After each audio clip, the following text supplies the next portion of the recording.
Okay, thanks for coming. I have not given very many lectures. This is kind of my third time trying, but I'm interested in doing it, and I think it's worthwhile to do. So it's a little experimental in that I haven't really figured out how best to prepare in order to try to deliver understanding to people about whatever it is that I want to talk about. So I advertise this as being about communication and meaning, I think. I talked about how this would be about phones and how phone images affect our unconscious and furnish us with basically the logic for our own thought.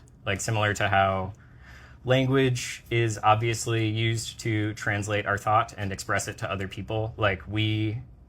We aren't simple language mechanisms. We have all these processes creating that language for us. And when we're inundated with content, whether it's linguistic content or image content, it begins to get used as the construction material for our future communications to people. So that was another thing I was thinking about, and I kind of had my wires crossed while preparing this lecture because I was also trying to create a zine for the first time, because I've written a lot, mostly in diaries or in research, but always for myself. And I wanted to print some writing to give away to people, which I've never done before. So I was simultaneously preparing to talk about something and trying to write something to give away. And I wound up writing a lot more about that phone issue. So I have a zine that I'll give out at the end, and I'll touch on some of those topics because it's all very related. But I'm not... In this lecture, I'm going to talk more about talking. And it has been difficult to prepare, not only because I don't use this medium very often. I mean, I use speech all the time, but not I'm standing on a podium right now, and that doesn't usually happen. And so I don't know, it was actually very interesting trying to prepare this, because I would write and write. I can fill so much paper and so many text files with thought, and that's not very difficult, but organizing it was proving to be extremely difficult. And that makes sense because I'm using language to talk about language, and I'm not only using language to talk about language, I'm trying to do it in a specific social setting, and I'm also trying to talk about the things that we can't talk about within our psyche. So it proved to be pretty difficult, and I had some interesting moments in preparing for it, because a lot of it was just writing and trying to organize. And then there were a couple moments that really stuck out to me, because they felt like a moment of synthesis in what I was trying to do. So the first one, I had a kind of emotional and frustrating interaction with someone that I'm close with. I work on projects that I'm very serious about with people that I'm close with, and sometimes that can be frustrating. And it's language is the means by which we communicate with each other. And so in the aftermath of this conversation, I did something I hadn't done in a while, which I should really do more, which is I opened my laptop and a text file, and I turned off the screen, and I just tried to continuously write, just stream of consciousness write without stopping for some set amount of time. And this became painful and even vitriolic and emotional, and I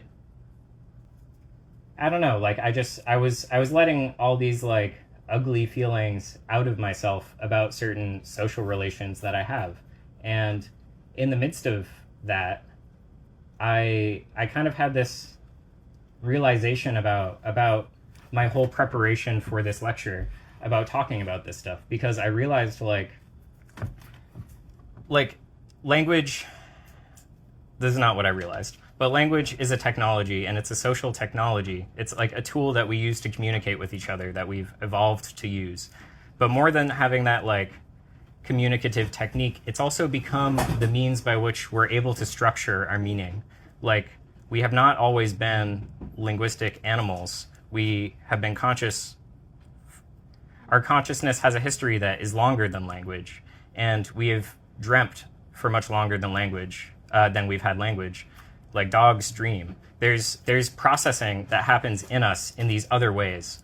And in our society, we really like culturally prioritize it's almost the only thing we presume to exist in our experience is the linguistic. It's that which can be expressed.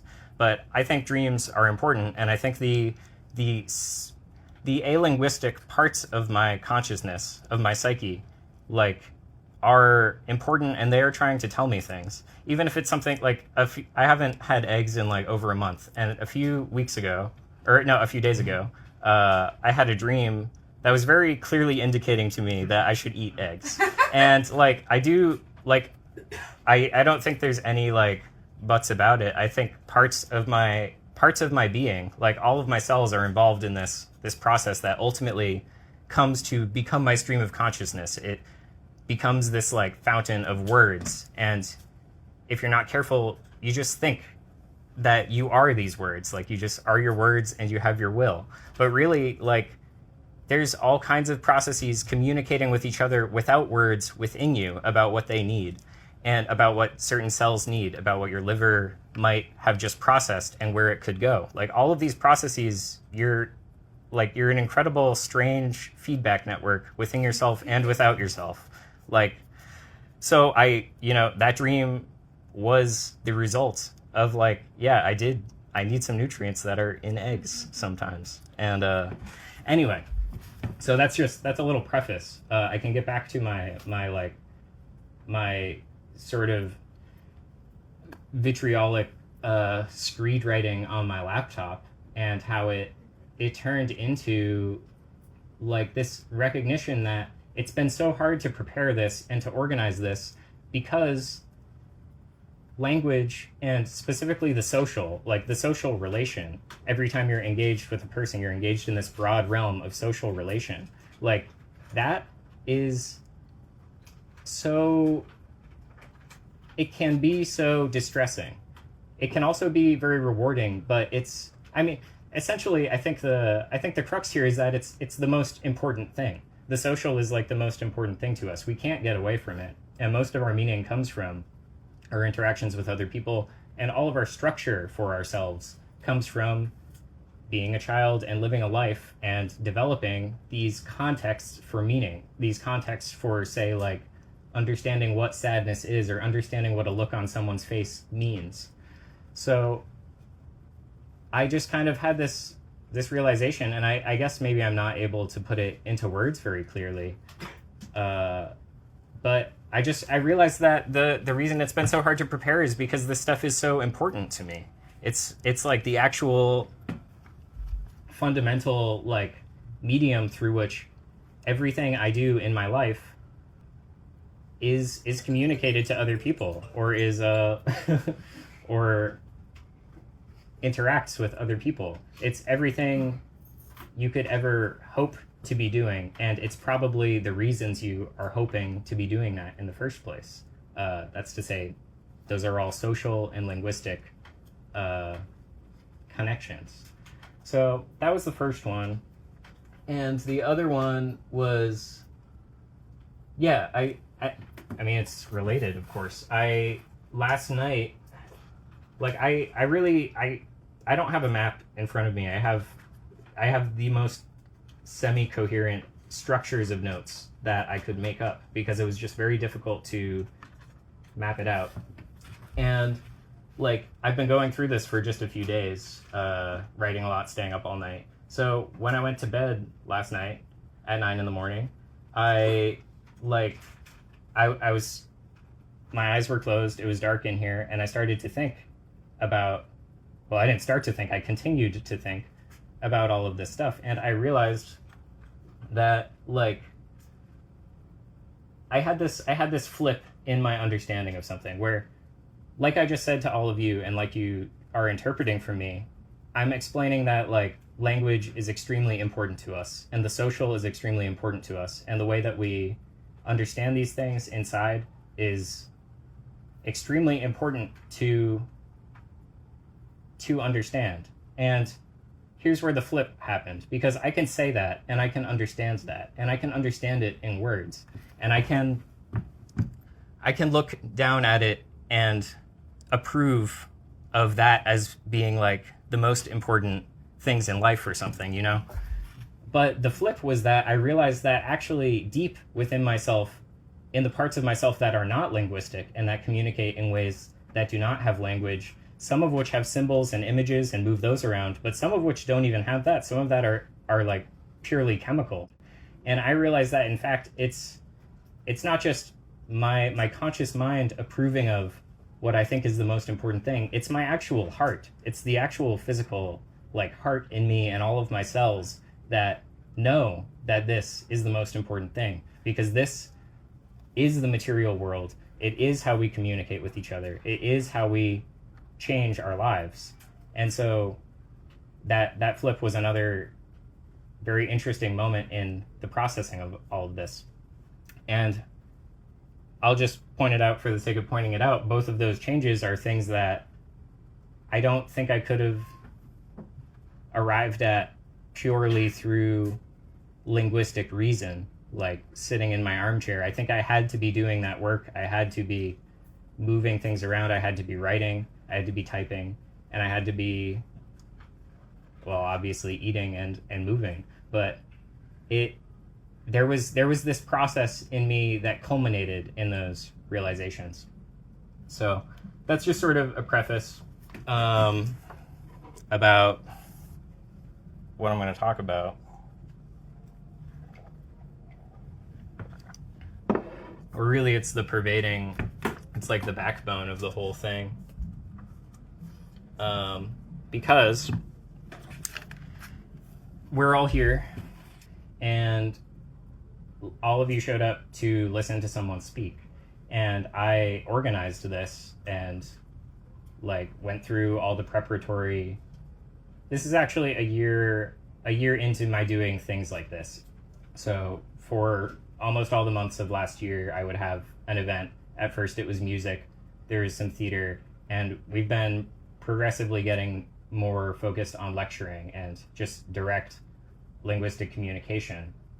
And it's not all just about the event. I think a lot of the value of this salon that I host is that I bring people together who have not met each other. And I think that we are really running out of places to do things like that in our society. And, like, I don't know, I like just as I was running around preparing things, I heard two people who probably maybe otherwise never would have met each other. That is such a small interaction, but that doesn't happen very often. And what, like, we have options for things like this, basically. Like, I don't know, I kind of don't want to get too far ahead of myself, that's why I'm hesitating, but I will refer to it. So you could go to the bar, you can talk to strangers, you can go to music shows, you can go to college, you can do all of these things. And a point I want to make over the course of this, or at some point during this, is that as society evolves, we're evolving in a way that is actually very much removing us from knowledge of ourselves, from our functioning, from our social, like, from the social dynamics that animate our society. And in the process of this sort of flattening out of human experience and replacing emotion with language in a way that I will get into later, in the process of this, to cope, or who knows why, we have all these ersatz versions of these things. And I really like this word ersatz, which is just German for replacement, but in English it refers more to a shitty replacement. Yeah. It's like this is not what it's supposed to be, in fact. And I had a conversation about this recently. I don't patronize bars, but I was asked to go to a bar to talk about this kind of stuff with someone. And we talked about why I don't like bars. And they were talking about how, well, not everything's so bad. We don't live in like that hostile of a society. We don't live in that antisocial of a society. Like, you can still go to the bar and buy your drinks and like meet strangers and, do what we're doing right now, like sit outside on the patio and have a serious conversation. And I was trying to emphasize to them that this is an ersatz version of socialization. This is predicated on spending money, and it is also just like the evolution of the bar in time. If you read about like people who were getting together in the 50s in Paris to talk about ideas, like the situationists, and like what their experiences were like in those cafes and bars, you'd wish you could go there. Like it's there's no option for that at any bar anywhere in or New York City, or I'm sure it's still out there in the world somewhere, but it's becoming very distant from us, and it's becoming very hard to reach for us. And I feel similarly about the university, which is a very important institution, and it still offers people extremely valuable experiences and opportunities. However, it has a long history. I don't know, like 1,000 years or so in Europe. There's like an amazing history of the university and what it has been at different times. And we, in this sort of cultural procession toward the hollow or toward the shallow, toward shallowing our thought, shallowing our language, we have also been gutting the university in a significant way. And even just I give this example all the time to people, but I went to college around 10 years ago, and I'm very glad that I went to college. But anyway, I went back there a year ago just to walk around and check out the library, and I found that the library, which used to be 24 hours, now had extremely limited hours. And it's one of the largest university libraries in the country. It was like one of the most important draws of going to that school for many people. And I spent many nights in there, all night. And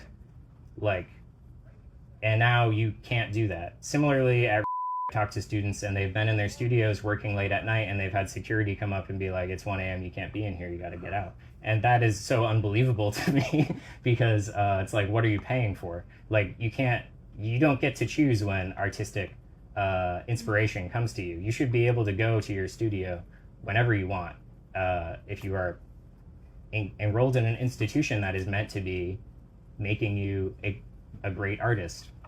So the other thing that really disturbs me about the evolution of the campus is the prevalence of security cameras and RFID cards, which are just, and police in general. I'm around here, like, they have all these police cars that say Defenders of the Arts on them, and they're driving around constantly. And it's like, what do they do? Every time I've seen someone sitting in their car by the universities, a police officer, they're on their phone. Not exaggerating. The only time I've actually encountered one in person was I was sitting on the lawn with some friends for a while, and there was this very quirky man. He wasn't a homeless man, but he was doing some like street performance stuff, and he came over and sat with us, and he was stoned and he was being a little annoying, but I talked to him for like over an hour, and it was interesting, and I'm very glad that I engaged with him, even though he was really initially off-putting to me and to a lot of students. Anyway, he leaves after like 1 or 2 hours, and then maybe 10 minutes later, a cop comes up, and he he comes up to us and he's like, "Hey, was that guy bothering you guys?" To me and to other people scattered on the lawn. And all of us were like, no, he was fine. Even the people who didn't talk to him at all. And the guy said, the cop, he said, that's what I thought. I mean, I drove around here a couple times. It seemed like you were all just hanging out, but I got a call, so I had to check. And I don't know who called. I kind of doubt that it was a student, but if that cop had a different attitude about all of this, and that guy left 20 minutes later, it could have turned into a really unpleasant altercation. And for what? Because we were all just sitting there talking. There were some graduates of those universities sitting with me. Like, it was what you're supposed to be doing at a university, which is talking about ideas. And it was very interesting. But when that becomes normal, when it becomes normal to call the police on things out of the ordinary in that way, it necessarily curtails how you talk, how you think, and what you're going to do. Like, certain people, like, I don't go to that school. If that turned into a whole big thing, I maybe wouldn't go sit on that lawn because I'd be seeing that cop all the time. It changes materially what is going on in your locality when these events happen. On a similar note, maybe that same day, I was talking to some undergraduates about security cameras on campus and about surveillance in general, and they said they told me a story that I've also thought about a lot, where they had a big party in one of their dorm rooms or something, and it was totally fine, but someone got a little too sick, so they were like, all right, everyone just get out of here, we have to just take care of our friend. So everyone leaves, everyone just fills up the hallway and leaves. When they filled up the hallway, it registered on a security personnel member's screen, because he just has this surveillance screen of all these cameras that are all over the place in these universities. Especially, like, there's a million cameras in library, for example. And, like, he just saw that and then showed up and started bothering them. And the party was already over. But your image showed up there on his computer to be monitored. You're being monitored. I find that very disturbing. And the last example is that when you use RFID cards to get into buildings, ostensibly people say this is a security measure. I think it's pretty ridiculous. A lot of universities still will actually allow you to just go walk into their buildings, and I think that is fine. But with the RFID card, I think what a lot of people don't understand, beyond the inconvenience of if you leave it in your dorm room or something, you can't get to class. The thing that I've noticed some people don't understand is that when you tap your ID card, it is an ID card. It has information that is being transmitted to the computer in the door, that is being recorded, that says when you specifically entered that building.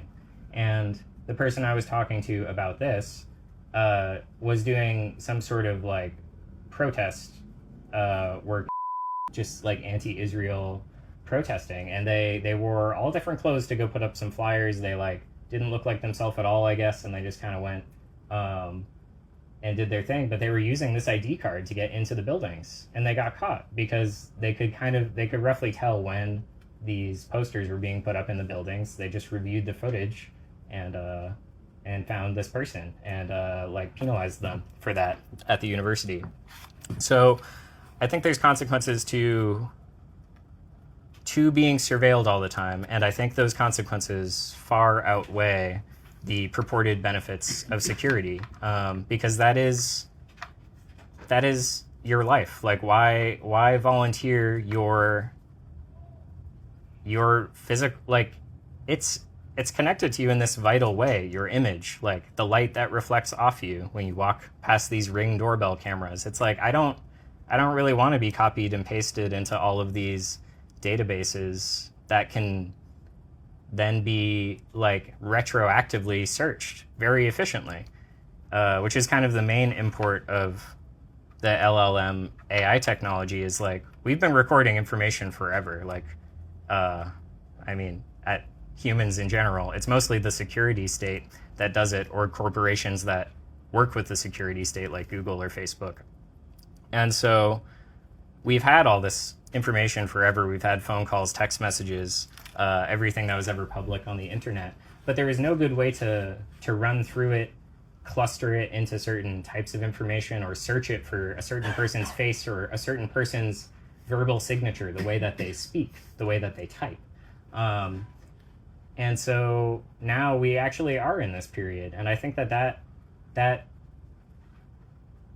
we should have assessed when all these security measures were being put out in the first place. But now that we can actually go through all this information very efficiently, I think we have to really reassess if we're okay with that. And yeah, I just think that's something that students should really be thinking about and possibly organizing around, because it's disturbing. And another thing you wonder about is like, is a private campus, and say I went and did a lecture on the quad or something and there were like 50 people there, I would probably be asked to not return to the campus after they checked if I was a student or not, and probably regardless of what I was saying, for who knows what reason. Maybe we'll put it to the test someday. But that's, that was one thing 40 years ago to be banned from a campus. Like if you really had to, you could probably still go use the bathroom in the campus center if you're walking by. No one's gonna, your face isn't posted all over the place. But now, if you bring your face onto the campus, it is going to be picked up by the security cameras. And it is going to be checked against a database of perhaps banned people from the school. I'm not saying that is how they structure I'm not saying that is their current security infrastructure, but it very easily could be. Like we are monitoring all these things so as to make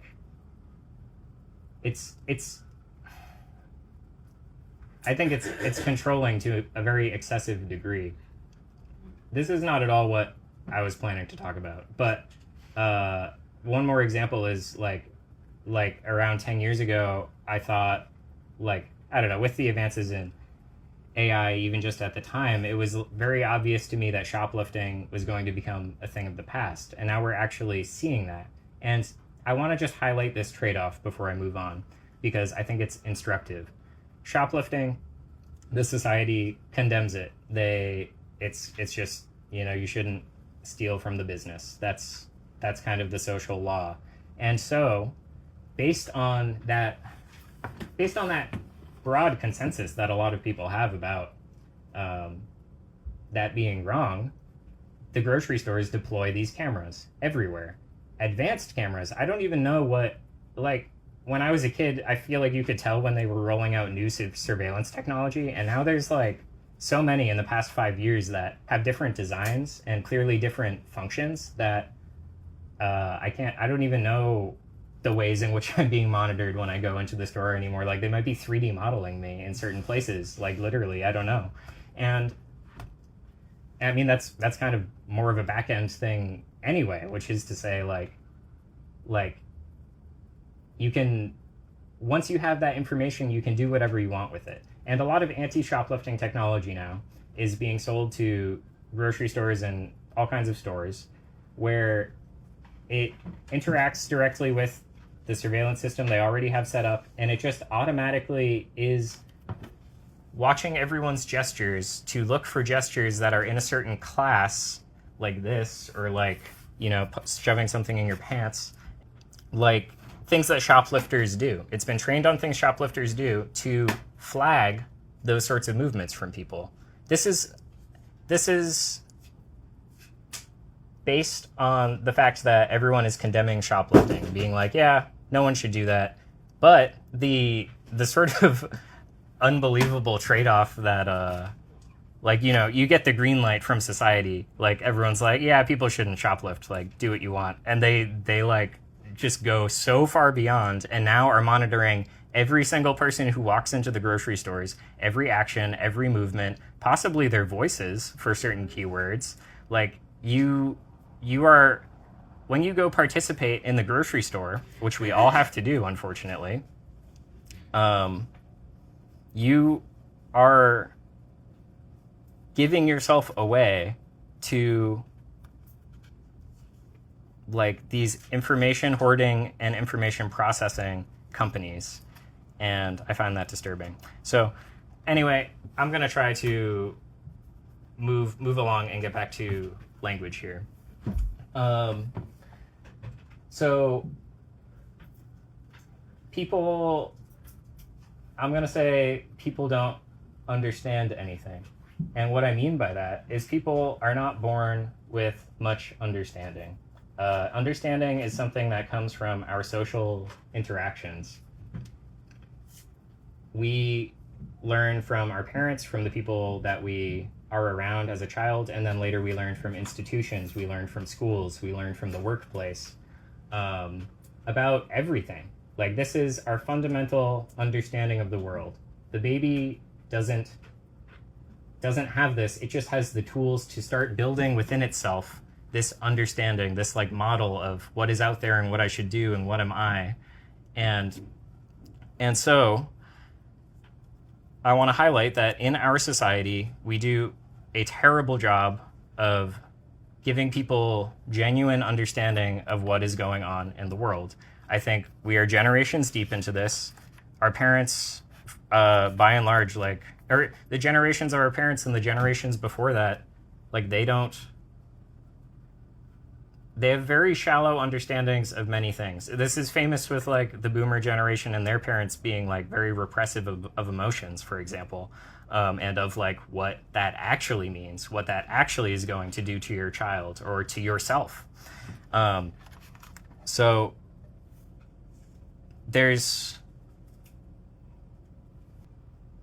we're not, I don't know, it's sort of a dual problem, because we're not learning, say, the truth, to use a controversial word.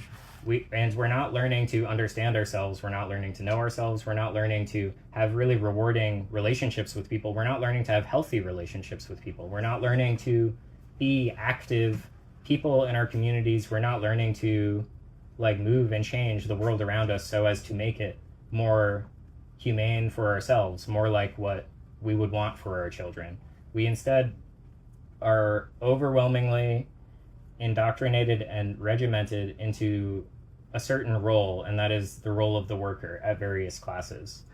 And along with this, like, we basically, if you want to live a really enriched, like, deep life and reckon with the most important problems about existence and being in the world, you have to work for it, and you have to think about it, and you have to talk about it, and you have to hold back from certain things. It is a very difficult process, and our society is geared entirely away from allowing people to do that by the way that our labor force works, essentially. Like, you work all the time, you spend much more time with your coworkers than your loved ones, you're exhausted after work. It really varies depending on the job, but most, I guess the import kind of across the board is you trade your time on this planet, which should be the most sacred thing to you, and you trade it away to laboring for what? I mean, most of the fast food chains, maybe all of them, should not exist. I think it's like they're all like, there's so much consumerism in our society. Is like, look at the history of McDonald's, look at the history of these places. They are designed to maximize profits. They're not designed to feed people. Many products, just about every product in a box or a bottle in the grocery store is employing advertising techniques in its design of its box and its bottle. Like, the people doing those designs are like, wow, check this out. Isn't this awesome? Isn't this eye-catching? But the import is that you're making people want it. You're making people want to spend the money, and then they're consuming it, and it becomes a part of them, and the process continues. Anyway, so that's just to say, like, it's tough enough given that setup of things. And I want to add one more layer to it, which is to engage really with any of these questions of existence. You need attention, and you need concentration, and you need to hone your mind's eye, and you need to understand the inner processes of yourself and your relationships. But more than anything, you need attention. You need some amount of discipline, some amount of like activity, like to be able to be active and use that attention properly. And oh yeah, and so on top of all of that, like we, especially lately with the smartphone, but it was pretty bad with TV anyway. There's a literal war on attention. We're having our attention really atrophied through addictive, very normalized techniques. Like habits. I mean, every day you go walk around and you see people glued to their phones. And that is like all through the workday, say, or during class while they're supposed to be listening to what their teacher is saying and trying to develop understanding about it. There is a lot of people talk about brain plasticity as if it's like I often hear about it talked about in a positive way, this idea that our brain can grow, it can change, it can adapt, you can learn languages, but it functions negatively. And we are in a society where all of the pressure is trying to make our brain plasticity as incapable of allowing us to lead a deep life as possible. We are encouraged, and when I say encouraged, the encouragement is the phone. It is the content on the phone. It makes you come back. It's addictive. It's pleasurable, essentially, in either a beautiful way or a sick way. Because to bring it back to that concept of ersatzness, like, it is great to learn things. Like, you do see novel things. You do, in a sense, interact with people. You do see people on your phone, but it's this ersatz version of that. It's this poor substitute for what that could really be. And it's poor not just because of the content itself, but the way that content functions with our own mind. And that's something I talk more about in the zine. Okay, so yeah, I'll switch over to something else, which is I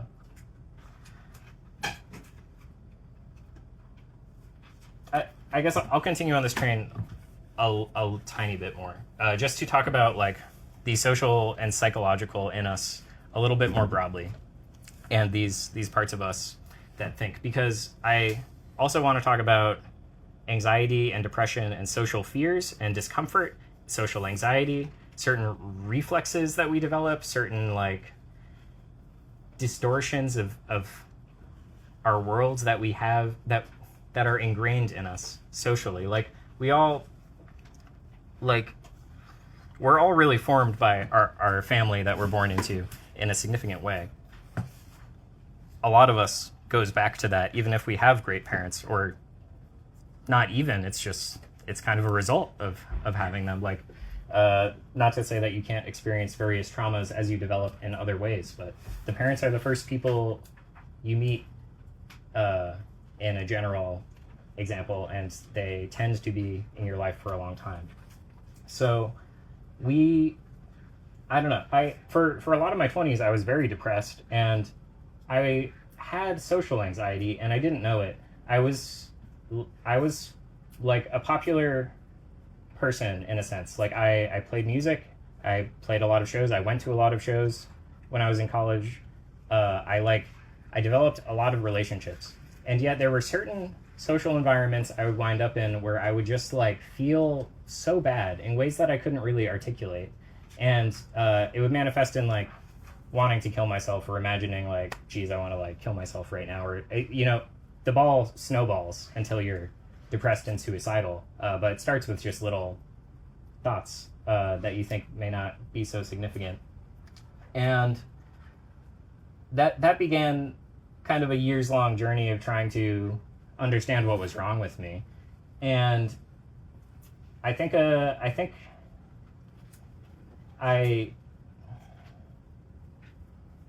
I bring this up because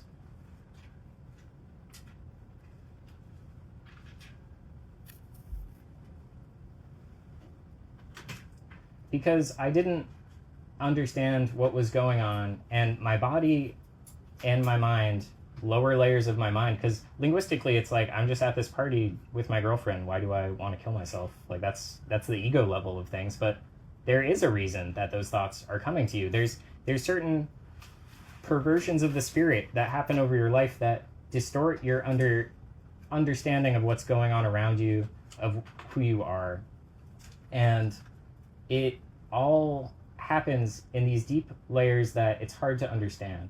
And so really what helped me dramatically over the years in these times was actually, in the original cases, it was actually really simple. I didn't think I had depression.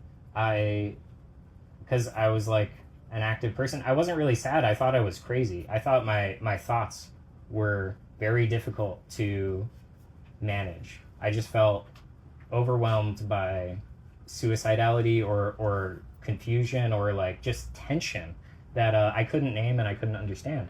And so there were major moments in my early 20s where I did like just read like the depression or the anxiety Wikipedia pages and be like, oh, these are not just, depression doesn't just mean sadness. Like anxiety doesn't just mean like discomfort. Like there's so much depth to these concepts. These concepts go back all the way through human history, and so much has been written about them in every century.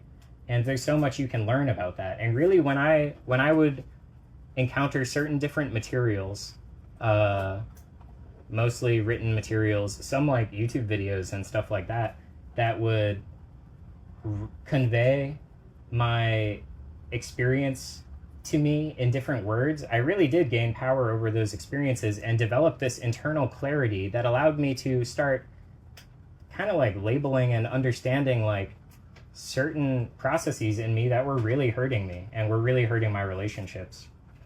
And so from there, like I got that from books, and I'm going to talk a little bit about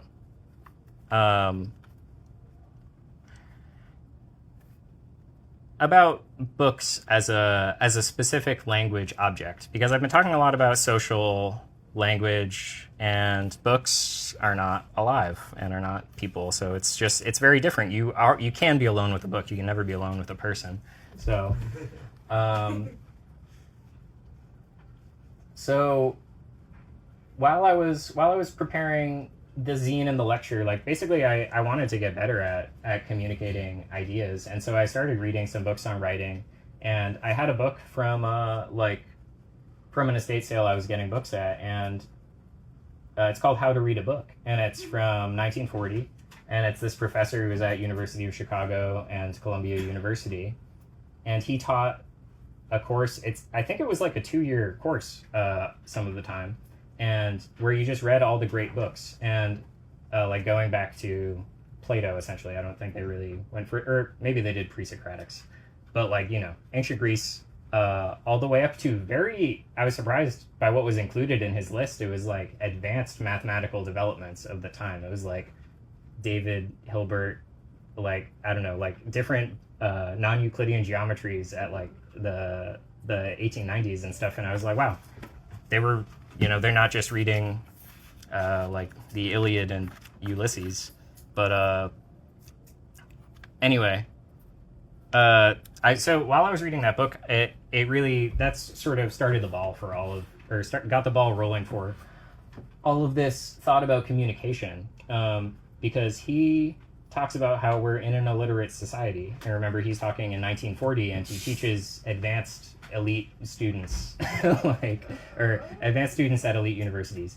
And he talks about them the way some of my friends who are professors talk about their students now, which is like, you ask them a question, they don't say anything. You force someone to answer the question, they say it back in the author's words. You're like, can you say it in your own words? They're like, no. and like certain things that align a lot with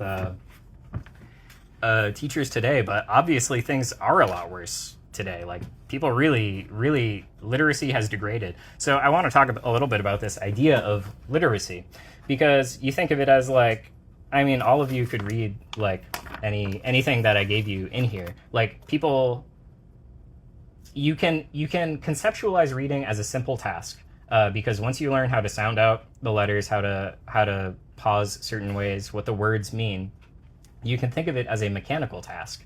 But really, it is a quite complicated task, because it's not, basically because thought in ourselves is not equivalent to language. It is something else. Understanding in us is not one-to-one with language. And that gets kind of steamrolled today in the sort of like positivist, scientific like environment that we can be in sometimes. And the reason, okay, and this is why reading is not simple. Because if it was all one-to-one, if we thought in words and we could write down the words and everyone thought in the same words, like, we could transfer that to each other, and that would be probably kind of horrible. But it would just it'd be too simple. I feel like you would lose a lot if that even were the case. But anyway, that's not what it is. So what is it? Like, when I want to write something, it's because I have some kind of understanding within myself of a concept that I want to share with someone. And so I have to think, and I have to use my words carefully, basically. And I don't take it one word at a time. Things change. They recurse upon themselves. The meaning changes with the next sentence too. All of this stuff, it moves around, and it's a difficult process to try to create that. And in the meantime, you have to think about your audience as well, because reading is not one-to-one. Instead, when you're reading, say you read a sentence and you know what all the words mean. Well, what if he's using some of those words in a way where you don't know what they mean? Like, maybe it's written 100 years ago and something just was used a little different, and maybe that feels off to you. Well, you have to kind of assess it in the frame of the other important words in the sentence. You have to maybe frame it with the other sentences around it and the other important words around it. It can be pretty difficult to understand meaning, and that's even just for scientific or philosophic texts. That's for, like, this might be a good example. I don't know if many of you have taken science classes, but scientific texts used to be a lot different. In the sort of post-World War II era, technical, like, textbooks, as most people think of them today, came to be developed, and they really simplified things, and they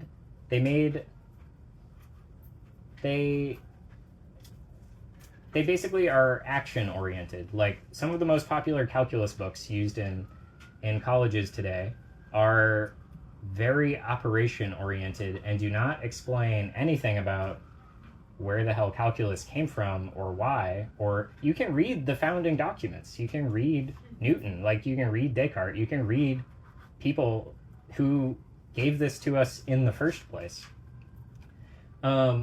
It's not one or the other, you know.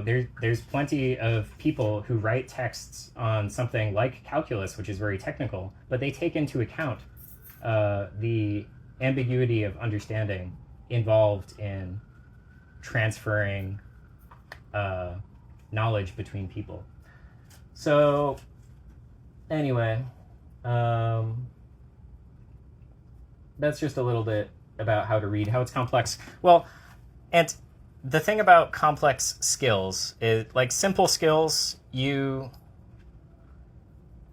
a way, it's almost hard to think of a simple skill. Like, I play the drums, I'm imagining just, like, you know, just getting used to hitting something with a drumstick. And even that's, like, you know, a lot evolves over time. You actually get really into feeling the various parts of your hand and, like, what different fingers might do at different intensities at different times. So, you know, I can't even call that a simple skill, even though it's literally just hitting something with a stick.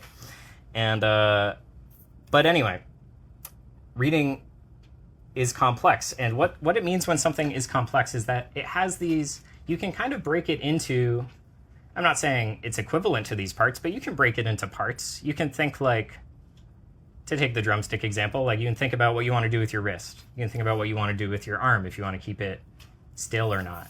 all wrist or all fingers. Like you can focus on these little parts of your skill and practice them independently. And eventually these come together in the knowledge of a complex skill, and it evolves. But you kind of have to identify these parts. You have to work these different muscles. And reading is a lot like that. Like you have to, like in the book, I won't really get into his method. I do recommend the book, but he gets into, he thinks that you have to read everything. There's like 3 different types of reading that you should practice. And one is this sort of big picture type. It's like you think like, what is he getting at? You're kind of like summarizing as you go along. You're like making sure you're on the same page. And the other is more bottom up. It's like, look at the words, look at the important words, identify the words, and then identify what he might mean by them, because the word read can mean a whole lot of different things. It's not just me reading the paper. It could be me reading the room. It could be, like but on paper it's all just READ. So anyway, so that's the bottom up one. It's kind of going from the important words, the important sentences, the important arguments, and constructing that. And all the while in each of those phases, thinking about the questions that the author is concerned with and thinking, did he answer these questions? And then the third type of reading is a critical reading, where you think like, is he right? Like, do I agree with this? And if I don't, why don't I? And if I do, why do I?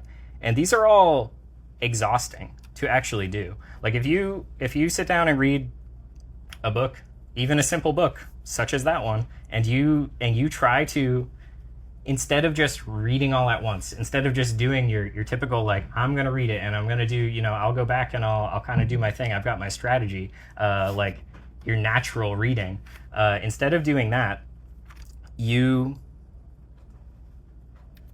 if you try to focus on any of those 3 steps and all the little like rules within them, it is exhausting. It is like you are working the parts that you didn't realize were getting away with not doing any labor in the reading process. There's actually there's some cobwebs in your reading strategy, and it's a way of just like taking a flashlight, looking around in there and being like, what am I not getting when I'm reading? What am I not doing when I'm reading? And it's something worth practicing. So that's to talk about reading. And the reason I do that is because of this like illiteracy development in our society. Like that's not what you learn in school. That's not what you learn when you learn to read. It's not what you learn in high school. You would think that there would be, and there used to be, in certain liberal arts institutions, a lot more emphasis on understanding your understanding, on understanding how you understand, how you get information, how to get information from books. Because a great example he gives in there is like if you could take like philosophy classes with like Aristotle and Plato, would you go, and you had to choose, like you either go to your regular philosophy professor or you go to like Plato, Aristotle, and like Deleuze all together or something. And it's like, and he's like, are you going to go see your philosophy professor that day, or will you go to the other one? And he emphasizes that if you really learn to read, if you actually hone these language skills, you can go to that university. It's the library. It's just like all of these major thinkers that we have record of wrote. Their books are luckily still with us and may not always be. So that's about that. So I think I'll just do one more little thing.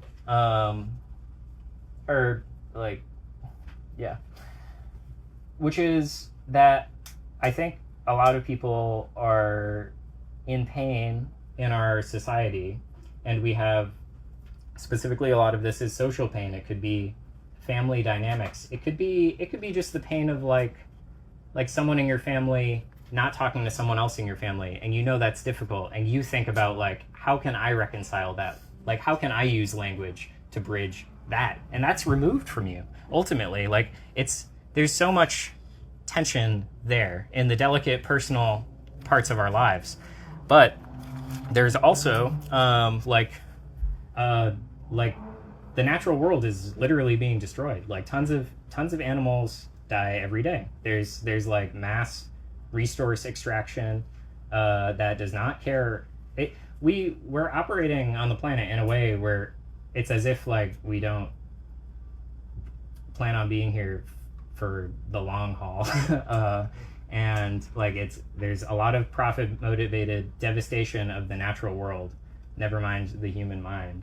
So I think people do reckon with that. I don't think, I'm not telling any of you that for the first time, but it lacks an intensity, it lacks a significance, and it becomes dull to us. It becomes so like passe to be like, yeah, there's a mass extinction event, not only of animals but of human cultures, of our own cultures. So so this is just to say I think we live in a pretty stressful situation. I think the labor market is horrible. I think our options for our lives are very difficult, and I think a lot of people are suffering, people close to us and people far away from us. And the thing about strangers we see on the street who may be suffering is like our animal body, our pre-linguistic elements of our consciousness, they see a human being and they read it in certain ways that it doesn't matter if you don't know that person's name. Like, it is impacting you in a certain way, and you could be cutting that off or you could be embracing that, which might be painful. Like, I'm just trying to explain that like our social world is intense and can be distressing. So, and you would think, we've survived this long as a species, we would have some sort of institutions built around supporting people, preserving the health of the planet around us and the people around us. But really, we are very, very atomized in our society. I'll read a quick quote here from Guy Debord, because I like this word agora. I actually don't know where it comes from. I don't know. Greek? Like the forum. Okay, yeah. It's like it's the place in the town. It's like a town square as well. It's an abstract concept, but it also was like a town square, like a piazza in Italy. And so Guy Debord says here, for the agora, the general community has gone, along with communities restricted to intermediary bodies or to independent institutions, to salons or cafes, or to workers in a single company. There is no place left where people can discuss the realities which concern them, because they can never lastingly free themselves from the crushing presence of media discourse and of the various forces organized to relay it. And I think he put it well. I think the university is a special example. I know some of you are undergraduates, and I want to, like the university is, it plays on the pleasures of the world. Like, it is great to learn things. It's great to socialize. I kind of think of the university in a way, like in a Brave New World, Aldous Huxley type way, as this like psychosocial gymnasium that just everyone is like thrown into, and you just kind of like, you have fun, and yet you don't realize the ways you're being directed and the ways you're being funneled. And like, that may just be into academia. You could do, some eternal university type stuff, but for most people, in a way it's kind of a bribe. It's kind of a trick. It's because the real world, those pleasures are real. I